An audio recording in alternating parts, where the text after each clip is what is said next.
sobre o Banco Master, gente. Atualizações. A Polícia Federal encontrou provas contra políticos nessa investigação. O material foi apreendido durante a operação que contém menções a autoridades com foro especial no STF. Bom, vamos aos detalhes então. Esse material surgiu, Caporeso, durante a análise de documentos e também do telefone celular apreendido. Esse celular é do ex-banqueiro Daniel Vorcaro, tá? Por causa da presença de autoridades e parte das apurações devem tramitar obrigatoriamente no Supremo Tribunal Federal, segundo o jornal Folha de São Paulo. Mas isso já está, né?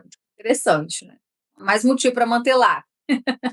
O problema é o Dias Toffoli, mas a gente já chega nesse ponto, gente. Olha, os investigadores identificaram referências a lideranças partidárias e importantes autoridades em Brasília. Quem serão?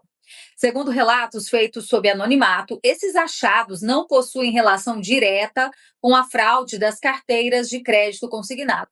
O esquema original envolvia a fabricação de dados para uma negociação de venda do Banco de Brasília. O Banco de Brasília que quase entrou numa furada, né? Eles iam comprar uma espécie de carta de crédito, operações de crédito, como se comprasse um monte de cheque sem fundo, achando que ia receber, que ia ter alguma vantagem, mas não teria. Agora, o Vorcaro, o que chama atenção, Caporeso, é porque ele mantinha uma rede de aliados, né? Tanto de políticos e parece que também membros do judiciário, fora os jantares e eventos que isso já se tornou público, que ele patrocinava, né? Nomes importantes que já estiveram fazendo consultoria para o Master, Michel Temer, Guido Mantega, enfim. Eu acho que é isso que mais chama a atenção nesse momento. E, claro, a questão de quem são essas autoridades. Como é que você avalia isso? Até porque nós teremos uma CPMI, que deve ser instalada muito em breve, e esses nomes devem vir à tona e certamente serão convocados para prestar esclarecimentos também. Berenice, excelente pergunta, tá? O primeiro ponto que eu levanto aqui é o seguinte: com qual moral o Supremo Tribunal Federal vai julgar que autoridades estariam envolvidas com o Vorcaro e o Banco Master? Perceba, o Poder Judiciário é o esteio moral de qualquer democracia.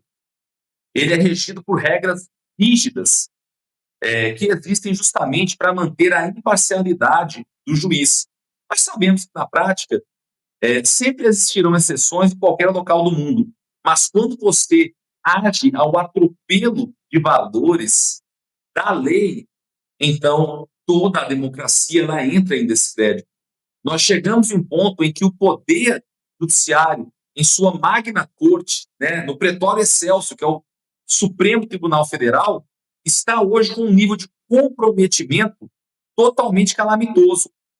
Nós temos aí a esposa de Alexandre de Moraes, Viviane Barsi, com quase 130 milhões de um contrato aonde a gente não consegue perceber qual é a grande contribuição dela para a defesa do Banco Master. Onde está a defesa incrível, excepcional, feita pelo escritório dela? No caso, não deveria existir isso. A esposa de um ministro não poderia ter qualquer tipo de ação sendo julgada pela corte. Isso já fere a probidade. Isso é algo básico.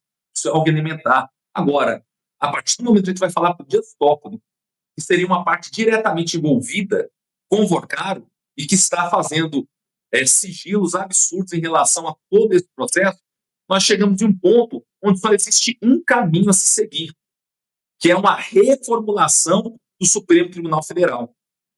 Agora, tal fato só pode acontecer se nós tivermos no Senado Federal, que é o poder responsável por fiscalizar o judiciário, homem de coragem.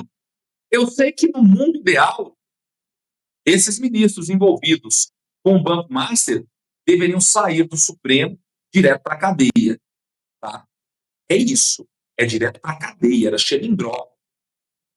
Eles estão acabando com toda a moral do Poder Judiciário, que, como eu falei, deve ser a última esfera de recurso.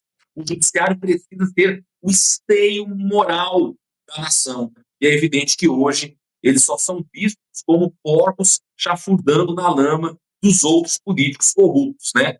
Então, Isso é muito decadente para a nossa democracia. Isso é decadente para o Brasil. Agora, uma vez sabendo que nem sempre nós conseguimos alcançar o ideal, que não se puna ninguém. Tá? Olha, a gente não vai punir ninguém, mas nós vamos ter homens de coragem no Senado que, por causa dessa postura absurda do judiciário, vão reformular algumas questões constitucionais a respeito do funcionamento do Supremo Tribunal Federal. Não tem como mais um ministro do Supremo ficar de maneira perpétua no cargo. O cargo tem que ser por tempo determinado, 4, 5 anos. Tem que ser talvez aí mediante concurso público para não haver ingerência política dentro da Suprema Corte. E, claro, deve existir uma punição severa para aqueles ministros, né, juízes, que eles desobedecem ordenamentos jurídicos básicos que são de valor constitucional pétreo. São cláusulas pétreas. Como a questão que eu falei anteriormente do juiz natural, a questão de que não pode existir um tribunal de exceção, a questão do indúbio pro réu, que na dúvida do réu ele deve ser protegido, porque você não pode assumir o risco de punir o inocente. O direito precisa voltar a ser respeitado, porque senão não haverá esperança para o Brasil. Então, a capacidade dos senadores, em especial, tem que falar do Senado aqui, porque é, institucionalmente falando, pela Constituição, o órgão responsável por resolver, por trazer esse equilíbrio, por contornar os problemas do Poder Judiciário. Nós precisamos aproveitar toda essa decadência inquestionável, toda essa sujeira envolvendo o ministro da Suprema Corte para acabar, tá certo? Acabar com a indicação que a presidência da República e colocar realmente ali pessoas concursadas por tempo determinado. Fez bobagem, tem que cortar a cabeça. Porque se a gente não aproveitar isso nesse momento, o Brasil nunca vai para frente. Então, perceba, eu te falei o que deveria acontecer. Eu estou te falando o que pode acontecer. Agora, deixar a situação como está para acabar em pizza, isso o Brasil não merece. E, com certeza, se assim acontecer, nós estaremos condenados a viver em um país onde todas as situações realmente sérias acabam em pizza. Né? Vamos deixar o Brasil viver em banana, ou em Alexandria.